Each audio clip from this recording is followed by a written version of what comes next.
Hey guys, this is Rustin with Overlanding USA. Today we're going to do the truck walk around video. I've got Michael here. We're going to be doing a really cool walk around on this Tundra. So Michael, tell us about your Tundra, your make, model, and what made you decide to buy a Tundra. Yeah, so 2014 Crew Max, bought it in December, bought it used. Obviously I was anticipating on beating this thing to death, so I couldn't figure out why I should spend money on a brand new truck, so I bought a used one. It's an SR5, so it doesn't have any of the fancy stuff in there. Really ended up having to put the Pro grill on there, so it looks like a new modern Toyota. Nice. And then started the mods, basically sold my old car, had a little bit of money left over, and then just started going crazy. So picked the platform, specifically, the Sequoias are a really good platform to begin with, but I don't think it was sort of right for me. I like the utility of having a truck, right. And so really what I ended up doing was kind of wishing I had a camper shell on this, but I haven't quite gotten there yet. So I'm going to do a phase 2 of this truck. I'm just not sure. I've got a list of options to kind of get through, but that's how I got here. Very cool. So you got a lot going on with this thing. We've got a lot going on with suspension. We're going to talk about that in a minute. Let's jump into bumpers, lights, and everything else. Yeah. We'll go ahead and get to that. Yeah. All right, so bumpers, lights, winch. Yeah. Cool. So let's jump into that. Ended up not doing a light bar. First of all, there's a couple people that make the kits that slide in here. Okay. I think that's $700 of wasted money. I don't think it actually puts out that much light. So I was trying to figure out what to do for the front. I really have OCD, so I would think that the whistling of a roof rack would drive me nuts with a light bar up there. And so I'm like, I don't know, do I chance it? It's probably a $1,500 experiment to figure out if my OCD is going to get me or not. So I just kind of went traditional. These are Hella Rally 4000 HID lights. They're incredibly bright. We went out four-wheeling and I can light up, mountains with this thing. Nice. They're pretty standard-based HID bulbs, so there's actually a 50-watt upgrade. These are 35 watts a piece. Oh, wow. So if I do decide I need more light, I can actually get a brighter bulb for them. Oh, that's cool. Yeah, and then the bumpers in Expedition 1, they seem to make probably the best fitting bumper for the Tundra, and what I like is the cross member that they build for it that goes on the factory frame mounts. It seems to be the sturdiest ones I've seen. It actually bolts to the original bumper plates, and then it actually bolts underneath to wherever the factory tow hooks are. So it's actually bumped. You've got a couple spots of contact there. So really sturdy. It's a Warn Xeon Platinum 12S winch, so synthetic line, obviously factor 55, flat link. If I were to do it again, I'd probably get the Ultra Hook. I notice most of the people, when they go wheeling, they either put their shackles on or they keep their shackles on all the time. Yeah. This truck, I actually dumped it into a ditch last week, and it was sitting up this high, and it would have been really handy if somebody could have just hooked onto me really, really quick. Yeah. Because I was puckering the seat, I was tasting the seat covers pretty hard. So that would be the only reason why I think the flat link's great, but by the time you get soft shackles out and all that stuff, I think in that case it really makes the Just start with your last thought. Yeah. So in that case, I think it makes it a lot quicker and safer to be able just to latch onto the back of the vehicle and then grab, whoever you need to make sure they're safe. So that's sort of my thought process there. I did the rope guard on the Factor 55. It's actually been bashed. If you zoom in on that thing, I actually hit a rock. There's some damage on the front side of this bumper. Oh, nice. Went through some whoops faster than I probably should have. When we talk about suspension, you'll probably see why. There was a rock sitting in the bottom of that whoop and basically caught the flat link and then underneath the truck. Gotcha. And then bashed up the skid plate pretty good. So it's a steel RCI under there. I've got skid plates all the way back past the transmission. Awesome. Next on the list is obviously the gas skid tank. Yeah. I was trying to figure out, do I want to do the bigger gas tank or not? The factory came with actually the 2018s come with a 38 gallon. Retrofits are hard. Yes. I'm like, I don't know. So a lot of time on that. And outside of that, I've got just little PL lights in there that I run around with all the time. Okay. Those things work out great. I didn't do any of the LED cubes. I was trying to make sure that the kind of symmetry of the truck worked out, round lights on the bumper and then the square lights. Is back to that OCD thing, really. That OCD kicking real hard on that. Yeah. So I can believe that. And then the last addition up here, I don't know, was the ditch lights. I just got those off the world famous shopping website that everybody else uses, not the Bay one, but the River. And so those are some cheapy aux beams. I wanted to figure out if I actually like ditch lights or if they were really showy. Last time we went out, they were actually incredibly useful. So I might upgrade those to something when and if they fail. More substantial. Yeah, it's a good $25 experiment. Yeah, no, nothing wrong with that. Rock sliders. So the rock sliders are SDHQs. Okay. I like the kick out, and they had a really cool system for how they mount to the frame. There's actually these machined billet pucks that reinforce on the backside that I really, really liked. Oh, nice. So instead of just running bolts through and some regular washers or grade 8 washers, they're really nice large pucks. Okay. I figured this thing's gonna be super heavy, so instead of doing weld on, I wanted to be able to do that in case they get damaged. Correct. You know, to be able to pull them on and off. And so with these Tundras, I know with like my 4Runner and a lot of Tacomas, it's actually not a full bore through on the frame.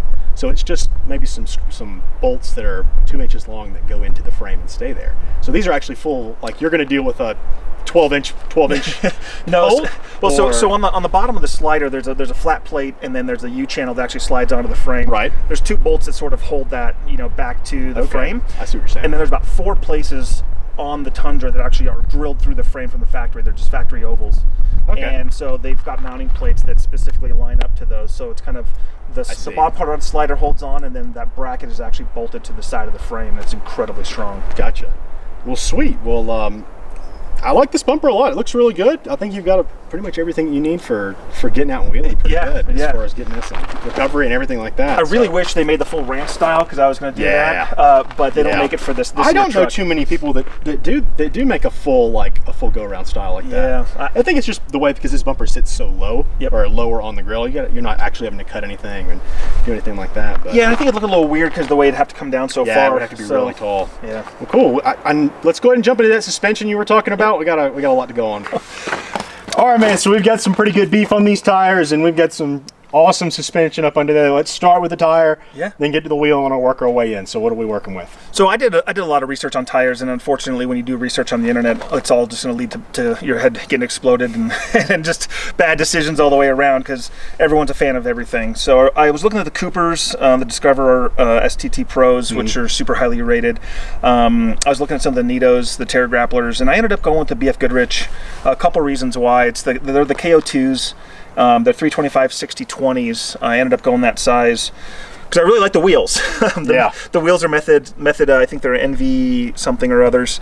But I like the look of them in a 20. There's still enough sidewall in there when I air down. I'd have a lot more options if I stuck with a 17. Right. But it kind of squishes the wheel, and I don't know. I just took the aesthetic look on this one in particular. So these are, like I said, these are 325 60/20s, which work out to about a 36. They're right in the middle of a 35 and a 37 if you actually look at actual circumference of the tire. Right. On the trail, I run these things about 16 PSI. Just about everywhere I go. That's what I air down to, sort of my standard. Treated me really, really well, and the one thing I like about BF Goodrich is if a carcass fails, they warranty them for 6 years. Nice. So I did get the shirts at your local tire shop, so if there is some sidewall damage, I can at least get them replaced, because this is a really heavy truck, and it does pinch up on rocks quite often. So it does help to have that coverage. But 37s, they didn't make them in this load range. In a 20, so I had to go the metric route. Otherwise, I'd have a true 37 on here. But gotcha. But it's good enough. So on the Tundras, you got to do a pretty serious body mount chop inside of there, so that I've got a plate I need to weld up in there to finish that particular mod. Okay. And then all I'm doing here is just hiding all that suspension that I paid. All right, so talking about all that suspension, we're hiding behind these 36s. Icons. Yep, icons. So also did all the research, and there's basically 2 schools of thought, right? There's the black and yellow and the blue one. Yep. And so for the Tundras, they're both, it's sort of a Ford Chevy kind of thing. Yeah. I know the Icon guys, the old Donahoe racing guys, and so they've been doing Toyotas for a really long time. And I watched a lot of videos on their R&D process, and didn't feel it was any better than anybody else's. I just liked the passion they put into it, and great customer service. So that really kind of sold me on them. Awesome. It's not a stage anything, because the stage kits are all 2.5 inch shocks. Right. These are Icon 3.0s. Okay. And then I did the billet uppers with the delta joints. How do you like those? A lot of people like them a lot. Yeah, so I like the fact that I don't have to grease them all the time, right? And so a lot of people don't actually grease their hind joints, and the problem you run into is that thing will snap on the trail at the worst possible moment. Right. So really the delta joint is reasonably maintenance free. Every 50,000 miles you just flush the grease through it and you're good to go. Yep. So don't have that many miles on it yet, but we'll see how it plans out.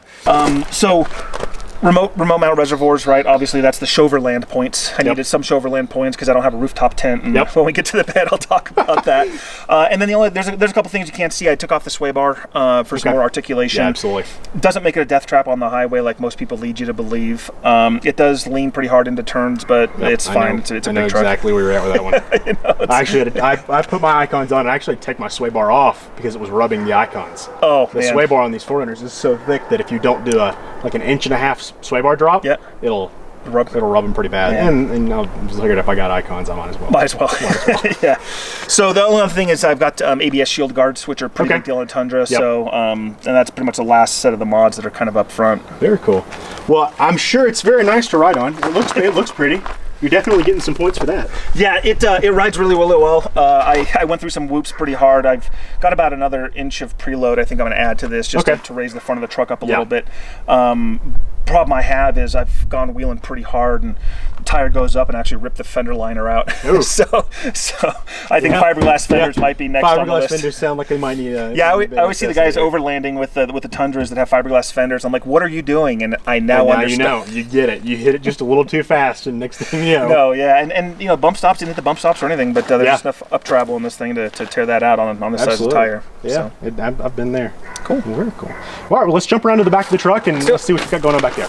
All right, so rear suspension. Yep. We're storing icons back in the back. Have we done anything like add a leaf or, Yeah, so I did the Icon RXTs, which actually, those leaf packs actually come with an extra leaf. And depending on where you put it in the leaf pack, it adjusts the lift and the amount of capacity that's in there. Okay. So I've got an extra leaf I can add, and I ended up moving one of the leaves, so it's sort of their middle setting for about 400 pounds of extra weight in the bed. So I've got a deck system in here, and that added about 150, 200 pounds. I'm working on the rear bumper literally as we speak, so I think by the time I get the bumper and the rear winch in, it's going to set perfect with that particular that spring rate that's in there. Awesome. So that's a pretty substantial system you got back here. Lots of room. Yeah, so I went with this system only because I decided I wanted an open bed. I was initially looking at doing a shell on this. But my favorite feature, I think, of the Tundra is literally the sliding glass window. Yes. So the whole window disappears. So if I had a shell, then I'd have to, I wouldn't be able to get the great outdoors inside the cab. Exactly. And so I don't know. It just means a lot to me to be able to do that and roll all the windows down, and just crank the tunes, and just enjoy the outdoors. So I ended up with a deck system for a lot of storage and the capacity. You can put 2,000 pounds up here on the bed. Temporarily right now I just got the spare tire up here until obviously I get the bumper done next week. Right. And then gas cans I'm still sort of up in the air about because I usually carry 2 waters and 2 gas cans, and that's about 140 pounds all said and done. Yeah. And I don't need to carry around more weight than I absolutely have to. So the point really is that I want to do something that's modular, practical, and just makes it really easy because there's no reason to carry around all this stuff all the time. Right. Absolutely. So normally in this drawer system, I mean it's a 5-foot bed, so I got quite the yeah. So I pull this out, and I've got all my recovery gear sitting inside of here: air hoses, jumper cables, recovery straps, tire puncture kit, shackles, tools, axe, because you can't overland with an axe. Of course not. that's like half the points right there. It is. I didn't buy the really fancy shiny chrome one. Maybe one of these days if I can get one for Christmas, that'd be awesome. You got to buy the chrome one so you can put stickers on it, so that way you can get the extra points. Well, I'd put it on above the high lift over there that I mounted. So basically, I just kept the factory Tundra bed rails. I bought off of a guy on Craigslist for $20. Nice. Because it just didn't come with them, and I ended up putting the high lift just ghettoed up some T-nuts and then just built a mount on there. Nice. It's a little complicated. It's about 3 bolts that hold it in there. It's a pain to get it off, but I figure if I need that high lift, day's already bad, so another 15 minutes. 15 minutes is not going to do it, but it's good not have it move around. I used to put mine on the front of my bumper. Yeah. And not having it like super secure, because I don't care what they really tell you. Even the brackets they give you for those ARBs, they're not like super secure. Right. So security on those things is like paramount. You don't want to move them around. No, I totally agree with you. And so my biggest problem is I was going to do it on the front, maybe across the hood, do that cool show thing. Yeah. And I'm like, if this thing's wiggling around in my in my sight. I'm just gonna have It'd drive you nuts. Oh, dude. Yeah, which is why I end up with the antennas in the back. So there's a aluminum antenna mount for the bed rails. So that's a standard Fire Stick everyone uses. Nice. Remember, boys and girls, tune your CB radios. Buy the little SWR meter because it's really hard to hear people when your antennas aren't tuned properly, and then you do the in-cab stuff and it's just awful. So I've burned a CB up before because I didn't tune it. Yeah. Tune it appropriately, I should say. Yeah, it's a big deal. Yeah, so. it really is.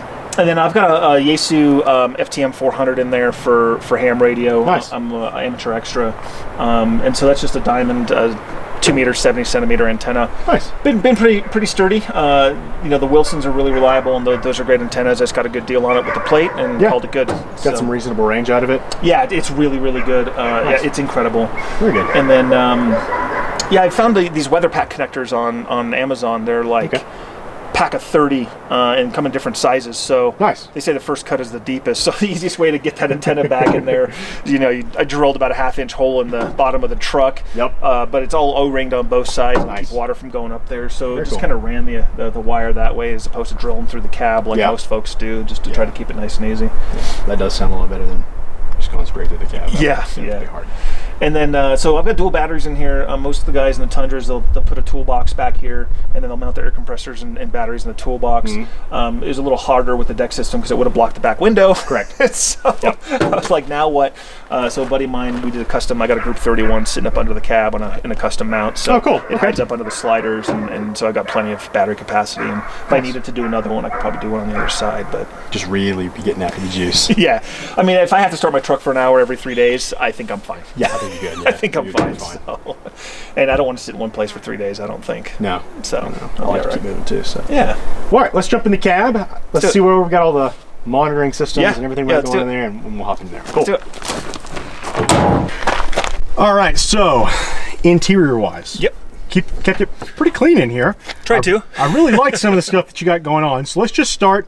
Let's go through this mounting system. Yep.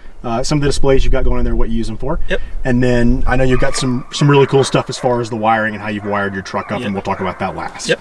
So let's go ahead and jump into the. Yeah, so over here, like I said, I had dual batteries that I installed in the truck, and there's a couple ways to monitor those things, and I really hate when the stereo turns on by itself. All right. Take two. Yeah. So like I said, I had dual batteries in the truck. So kind of starting over on the driver's side, I've got a solid kit. They're a company out of Australia. They make a dual battery monitor that actually fits into the factory Toyota switch panel hole. Okay.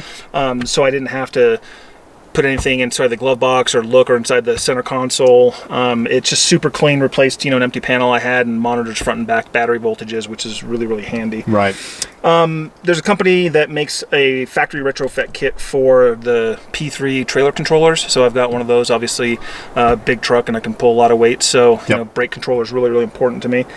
And then the one thing I couldn't get away with was not putting the single switch in. So I have no switches inside this truck for any of the auxiliary stuff. And I'll explain that in a second. But I had to put this in for the battery isolator. I bought a Blue Seas MLACR. Those guys have been doing marine stuff for a really long time. Right. And so I figured it'll do just fine underneath the hood of a truck.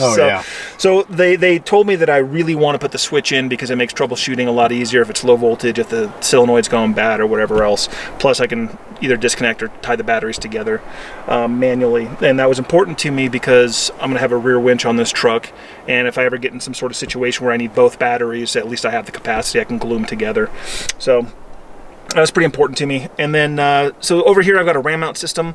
This is, I think, all C size stuff. So the normal stuff you order, I think, is a B size, which is, I believe, 1 inch, and these are 1.5 inch balls. I've come to find out that you actually need the larger size, the C size, to carry an iPad around because it's reasonably sturdy off-road. It's not really distracting. But I did have to put a little extra mount in here because the pole's long enough to where it actually starts swinging back and forth. So nice. Setup's really clean now. Inside the center console, I bought a little 12-volt 5-port USB hub. So all my power cables sort of come out the bottom over here, and I've got some in here. That way I don't have cigarette lighter cables hanging out everywhere. And then I've got a Yaesu 400 ham radio, like I mentioned earlier. The radio's mounted up under the seat, and then this is where basically all the brains of the unit are. So we'll do probably something on here. I'll show you, but all my switch externals actually sit on the head unit. So Alpine makes a really cool accessory box. It's literally a deck of playing card size. I was looking at the S-Pods. It's probably what I would have went with, and probably what I might go with in the future, because there's one really annoying trait that this doesn't have, and that it doesn't tell you the position of the switch. So it's really not that big of a deal unless you have lockers.